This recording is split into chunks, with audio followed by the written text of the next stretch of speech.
know, the education must be tremendous, you know, to have to like decolonize people's minds. You know, I can just hear, you know, aunties and uncles saying to you, no, we can't do that. We're not smart enough to do that. Right. And you know, I remember watching a commercial, and I think it might have been for Liberty Bank, where they showed their co-founders, and you know, all of these young men, you know, got together and decided to have a bank because they weren't getting any kind of money loaned to them by the bank that was, you know, in the system in Hawaii presently. So these, you know, local men got together and made a bank that was quite successful and had its run.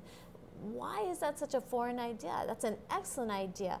And with the trusts having the kind of money they have, I mean, if we were to control a huge bank like that in Hawaii, why give our money and invest our money so people who are not Hawaiian make money off of it? Why do we do that? Why don't we have a bank, put some of the trust money, if not all of it, I'd like all of it to be in our own bank, and then use that lending capability to really change, you know, the entire landscape of this aina. When you control the money, you control if you're going to continue to put more buildings everywhere and build here and build there. You know, you get to control whether there's going to be money going to agriculture, whether there's going to be resources going to water preservation, all the things that we find that are ignored, our whole value system totally ignored in this capitalist society.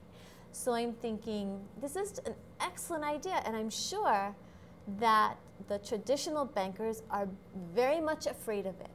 They're panicking the only thing they're counting on is that we not be maka'ala to this and we not take advantage of it. They are counting on the apathy of people and the fear that people won't want to try it because it seems too, they're not sure. They're insecure about it. So the education about this idea has got to be huge, you know, on your agenda. It's something that, you know, if we keep it simple, our people can understand. I must have sat down with Skippy, and about half an hour he got it. And he went, oh man, I go, well, one of the interesting things is the Home Mortgage Disclosure Act, prior to the Bank of America's commitment, was a key component. And what that meant was that Bank of America had to show how much loans were going to Native Hawaiians. Problem was, it had to take you know, some hardworking people to dissect the whole lending population in Hawaii to find out whether the loans was made. I'm bringing that up because in 2003, the Home Mortgage Disclosure Act was amended. And what that did in 2004, it made it, a law that the local banks here now, First Hawaiian, Bank of Hawaii, American Savings, all of them have to disclose their lending practices on Native Hawaiians. And Native Hawaiians, through this amendment of the Home Mortgage Disclosure Act, was pulled out of the population of lending. So it's going to be a sore thumb now. Sure. You know, so now we're going to see exactly how the banks are doing regarding lending to Native Hawaiians. You know, mortgage lending, and it's real specific. I have some documents, and I believe that we're putting that on the website as well, because we got like 10 years of information, and I mean, we got letters going back and forth with Micah and Bank of America, with Micah supporting us. I'm not so sure why Micah, I mean, do you have any idea why he'd be against it? I mean, since he heads Hawaiian Homeland, I would think that that would be, you know, a good thing to do for the Hawaiians on the homeland. Maybe we should have invited him.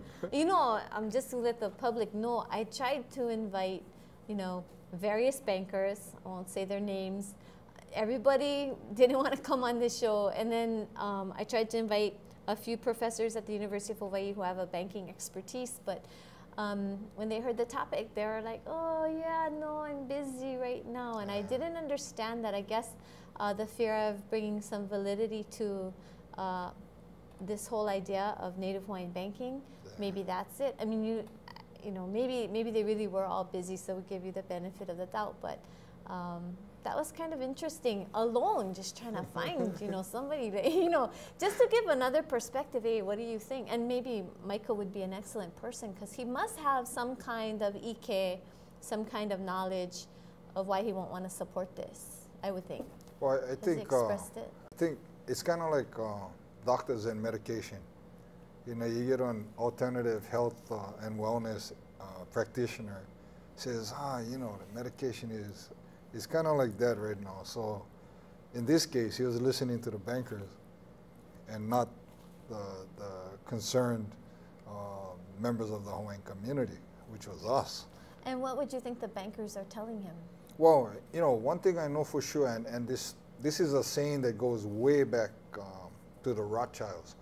And Amster Rothschild had said this: "Let me issue and print a nation's money, and I care not who makes the laws." And you know, it's simply said, get a price tag on the politicians. And from that, it leads to, you know, and you know, another thing is, and Keala was bringing this up on Huipu, the Huipu The email. forum? Yeah, Oh, the email. You know, the email. Mm-hmm. And she was right about Inouye, Senator Inouye.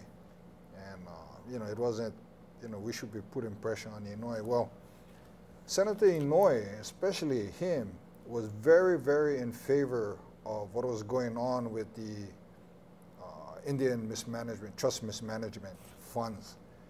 Now, I bring in that up with the American Indians because he suggested, through the advice from Paul Holman, who was the special trustee on the Indian Mismanagement Trust Fund case with Judge Lambert, he suggested that Native Americans should open their own bank. That would help solve the problems, and that would be how their bank could in turn help, you know, the social conditions in Native American communities. Okay, so if I'm to understand that, they were advocating Native Americans to open their own bank. Right. Okay, just like they allowed them, notice the terminology I'm using, to be able to have gambling if they like on their reservation right, exactly. lands. All of these rights, privileges bestowed upon them as a nation within a nation, all of these things that for some reason I guess Hawaiians can't have. Yeah, I mean, Yeah. that's what blew our mind. We went back several times to try to get a meeting with Senator Inouye. And, you know, the bottom line is everybody is scared of the banks. They're scared that our people were going to catch on to what's going down as far as financial institutions. Yeah, so I have several documents that actually show how much Senator Inouye was in favor of Native Americans having their own bank. You've done an excellent thing, which really was interesting on your website, and anybody who's interested in the website, it's bumpykanahele.com. So I encourage you to look at it.